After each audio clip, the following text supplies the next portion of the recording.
Então vamos lá. Começando aí sobre o nosso trabalho de boas práticas de fabricação, nós vamos falar um pouco das definições da BPF. O que é isso? A gente fala isso toda hora, a gente fala de BPF para lá, mas o que é? Então, boas práticas de fabricação nada mais é que um conjunto de normas e medidas que tem que ser adotada pela indústria de alimentos ou por qualquer serviço de alimentação para garantir a qualidade sanitária e a conformidade dos alimentos com os regulamentos técnicos, que são todas aquelas legislações que a gente falou agorinha. E aí, o principal objetivo das BPF é obter alimentos seguros, inócuos, ou seja, eles não podem fornecer, em nenhuma hipótese, nenhum risco de contaminação ao fornecedor, ao consumidor, desculpa. Independente do que seja, ele tem que estar livre de contaminação, que vão ou não ser perceptíveis ao consumidor a olho nu. Ah, como assim? Essa contaminação é qualquer coisa que não deveria estar ali. Às vezes, ela não vai nem fazer mal, mas ela não era para estar lá. Simples assim. Ela pode ou não fornecer risco para a saúde do consumidor. Por exemplo, vamos pensar num fio de cabelo. O fio de cabelo era para estar ali? Não, não era. O fio de cabelo tem que estar na cabeça, na sobrancelha, nos cílios, na comida não. Só que, se eu comer um fio de cabelo, eu vou morrer? Não, não vou morrer. Então, não vai causar nenhum dano, mas não era para estar ali.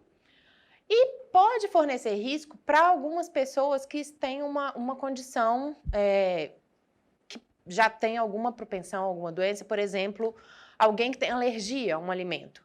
Eu vou comer uma pizza. Essa pizza não pode ter camarão em nenhuma hipótese. Ah, então eu vou comprar uma pizza de queijo, que ela não vai ter camarão. Mas e se no processo de fabricação dessa pizza tinha camarão?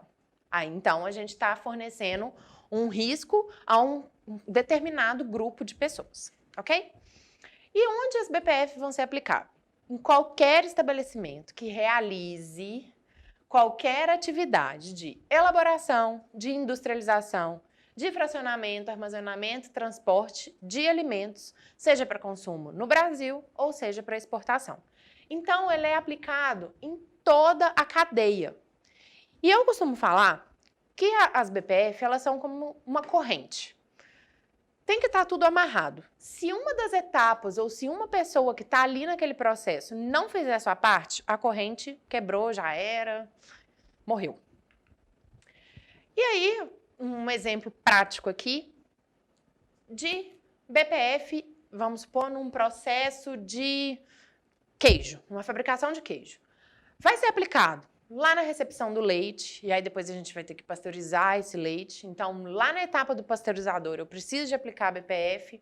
Ah, vou ter que fazer a coagulação dessa massa, cortar ela, fermentar, entra BPF. Ah, nos equipamentos, entra BPF no manipulador, entra BPF nos utensílios que nós estamos utilizando. Então, por exemplo, na etapa de filagem, se eu vou precisar de usar uma caixa, BPF entra ali.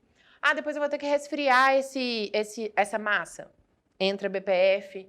Ah, se for uma troca de calor, então a água tem que estar potável. Processo de salga também. Como é que a gente vai realizar essa salga? Não pode cair nada lá dentro, então a gente tem que ter uma estrutura boa, não pode ter condensação. Então, isso também vai ser aplicado. Na maturação do queijo, por exemplo, tem algum queijo, a gente não... Nós vamos falar um pouquinho aqui, mas não pode, vamos supor, madeira. Mas tem alguns processos de maturação de queijo que a madeira é essencial, um processo de parmesão, por exemplo. Então, como é que a condição dessa madeira tem que estar? Ela pode estar soltando farpa? Não pode. Então, também tem que ter boas práticas de fabricação no processo de maturação, na embalagem e na expedição. E na expedição é muito complicado, porque às vezes a pessoa pensa que um colaborador, não sei, ah, não, aqui eu embalei meu produto, aqui eu não forneço mais risco para ninguém.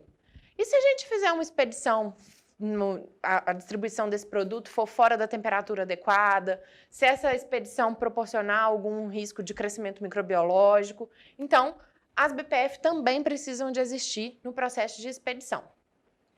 E aí, quando eu falo que tem que acontecer em todos os processos, existe uma informação que, na indústria, nós sabemos que as BPF existem. Quando a gente vai numa lanchonete, numa padaria, tá aquela pessoa de touca, toda certinha, porque ela sabe que ela pode fornecer um risco ali para o produto.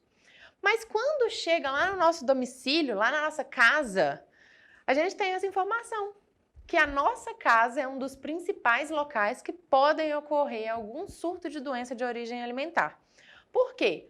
Às vezes, a gente olha para minha mãe cozinhando e ela tá picando o frango numa tábua de madeira, que eu já falei, mãe, joga isso fora. E depois ela refoga esse frango, depois pega o frango e vai picar a cebola, que só vai ser para salada na mesma tábua. Gente, isso é uma das principais fontes de contaminação cruzada.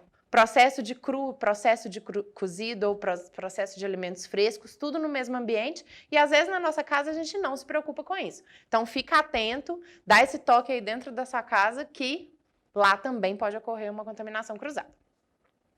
Falando um pouco dos tipos de perigo, nós temos dentro dos processos de alimento, dentro de qualquer lugar, 3 tipos de perigo ou 3 tipos de contaminação, que pode ocorrer de forma direta ou indireta. Ah, como assim?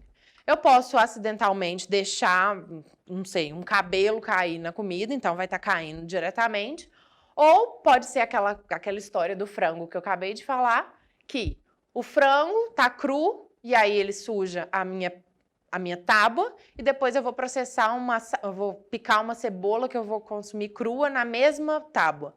Então, o frango contaminou a tábua que contaminou a cebola. Isso é uma contaminação indireta. E nós temos 3 tipos de perigos: os químicos, os físicos e os biológicos.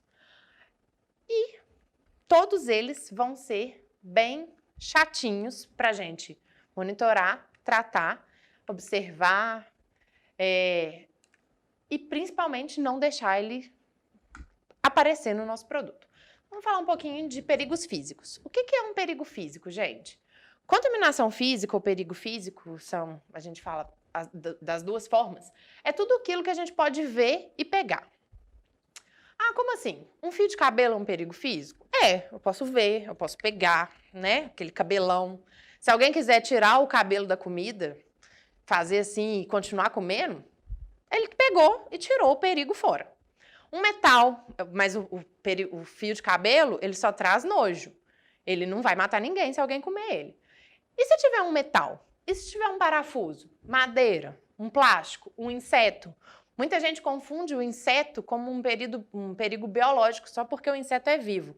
Mas não, o inseto ele é tratado como um perigo físico porque a gente pode ver e pode pegar. Ah, ele também pode oferecer um perigo biológico?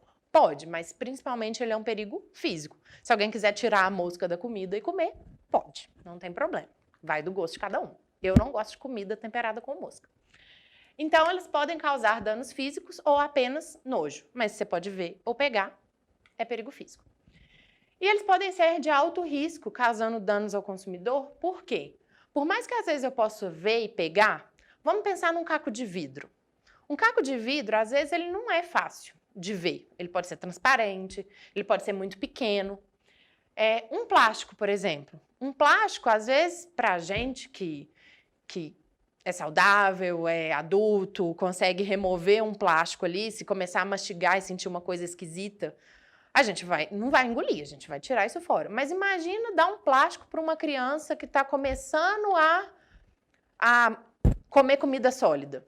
Ela não vai saber o que é aquilo. Ela não vai ter a capacidade de tirar um plástico da boca. Ela vai engolir aquilo, que pode trazer uma asfixia, ela pode engolir se tem algum problema dentro do nosso organismo. Então, ele pode ser de alto risco, causando danos para os consumidores.